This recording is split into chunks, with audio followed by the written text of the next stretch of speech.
What happens when the greatest strategist in wrestling history crosses paths with the most feared man in wrestling history?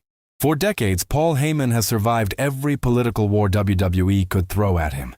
He outsmarted rivals, manipulated champions, and helped build dynasties.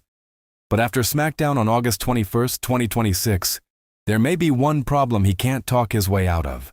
Because according to reports circulating backstage, tensions between Paul Heyman and Haku have reached a boiling point. And if Haku really confronted, or even attacked, the Wiseman after SmackDown, then the Bloodline story has just entered its most dangerous chapter yet. Stay with me, because by the end of this video, you'll understand why Paul Heyman may have just made the biggest mistake of his entire career. Welcome back to the Ringside Observer.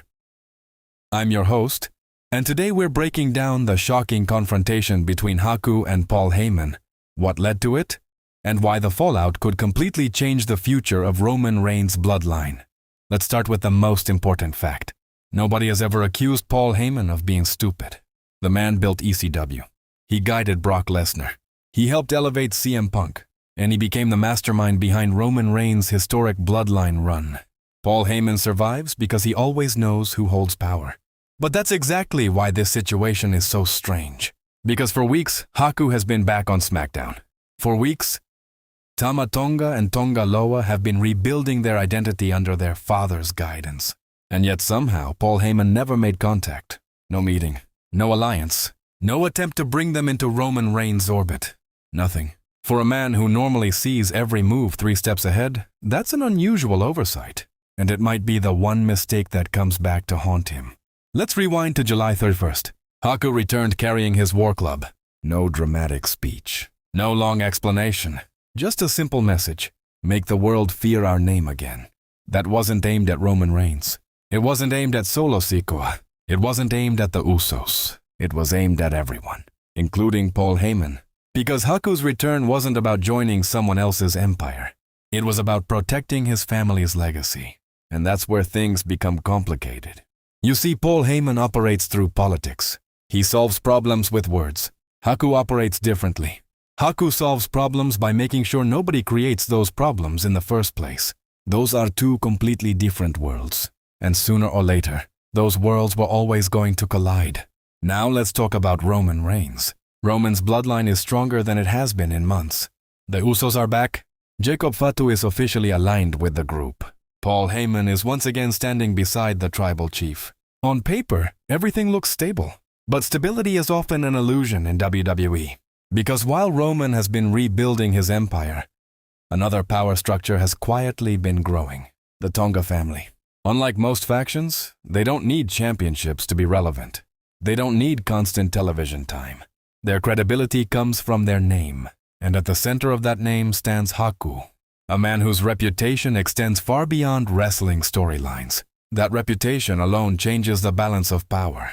According to growing speculation backstage, tensions escalated after SmackDown, when discussions involving Roman's camp and the Tonga family became increasingly hostile. Some reports suggest Paul Heyman attempted to position himself between Roman Reigns and the Tonga family. Others believe Heyman underestimated how protective Haku is when it comes to family matters. Whatever happened behind closed doors, one thing is becoming clear. Haku does not appear interested in becoming another piece of Roman Reigns' machine. And if Heyman tried to treat him like one, that conversation may not have ended well. Think about this from Haku's perspective. He didn't return to WWE because he needed anything. He didn't return because he wanted power. He returned because he believed his family's name needed protection. That's very different from Roman Reigns' goals. Roman wants control. Haku wants respect. Those motivations can coexist for a while. But eventually they clash. And when they do, Paul Heyman finds himself stuck in the middle, which is probably the last place any human being wants to be. And here's the scary part. If Haku and Paul Heyman truly have problems now, this isn't just about one confrontation. It's about the future. Because if the Tonga family decides Roman Reigns is becoming a threat to their independence, everything changes. Suddenly, SmackDown has 2 powerful bloodline factions operating on the same show. Roman's bloodline and Haku's family. Neither side likes being controlled. Neither side likes backing down. And neither side has any reason to trust the other. That's not a partnership. That's a war waiting to happen. The biggest question isn't whether Haku confronted Paul Heyman after SmackDown. The biggest question is what happens next.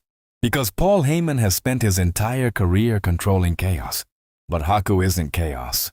He's something far more dangerous. He's a man who doesn't care about politics, manipulation, or power plays. He cares about family. And if he believes somebody is threatening that family, history suggests he won't ask twice. So now the ball is in Paul Heyman's court. Can the Wiseman find a way to navigate this situation? Or has he finally encountered the one problem he can't talk his way out of? Let me know in the comments. Who wins a backstage power struggle between Paul Heyman and Haku? And do you think the Tonga family will eventually go to war with Roman Reigns' Bloodline? If you enjoyed this breakdown, hit that like button, subscribe to the Ringside Observer, and turn on notifications so you don't miss the next chapter in this story. Thanks for watching, and I'll see you in the next one.